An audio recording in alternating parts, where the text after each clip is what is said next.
Hello, Ika Crisel here, and welcome to the channel Volume 4 Answers Book for Kids Reading Channel, where we read the book The Answers Book for Kids Volume 4, a book that answers questions from kids on sin, salvation, and the Christian life. It is written by Ken Ham with Cindy Mallott of www.answersingenesis.org.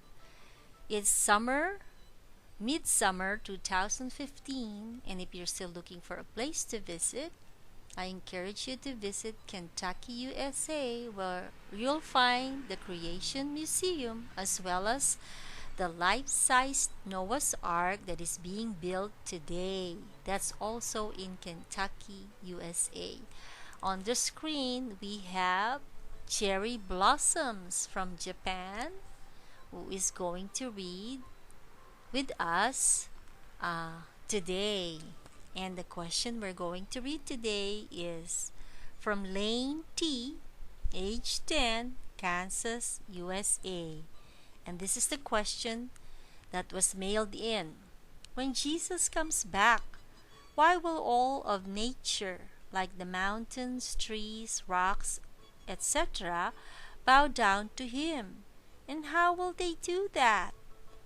And the answer given to Lane, for you shall go out with joy and be led out with peace. The mountains and the hills shall break forth into singing before you, and all the trees of the field shall clap their hands. Isaiah 55:12. This is actually a song. Isaiah 55:12, and it goes like this. For you shall go out with joy and be led out with peace. The mountains and the hills shall break forth before you, shall go out with joy, be led out with peace. The mountains and the hills shall break forth before you, and all the trees of the field shall clap their hands. The trees of the field shall clap their hands. The trees of the field shall clap their hands, and you shall dance with joy. Anyway, that's an old song. And this is the answer given to Lane. The Bible actually contains 66 different books. It contains different styles of writing. For instance, we know that the book of Genesis is history and tells us exactly what God did. But there are other books like the Psalms that are considered poetry. Now, poetry is different from history. Poetry can use different words to describe things. When you hear someone say, "It's raining cats and dogs," do you really think that cats and dogs are coming out of the sky? No, it is just the way we talk to describe something we might have a hard time describing otherwise.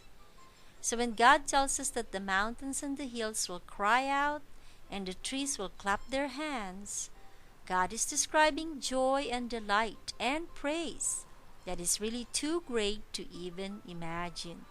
He is saying that people will be filled with joy and will be celebrating. As you continue to study the Bible, you will see that in spite of different styles of writing and the use of some figures of speech, God always conveys His message perfectly. If you have your Bible open and read Proverbs chapter 30 verse 5 and Psalms 19 verse 8. That's Proverbs 30 verse 5 and Psalms 19:8. This is Ika Crisel and also Cherry Blossom inviting you to visit us again and listen to Volume 4 Answers Book for Kids Reading Channel, where we read the book The Answers Book for Kids Volume 4, a book that answers questions from kids from around the world on sin, salvation, and the Christian life. Until next time.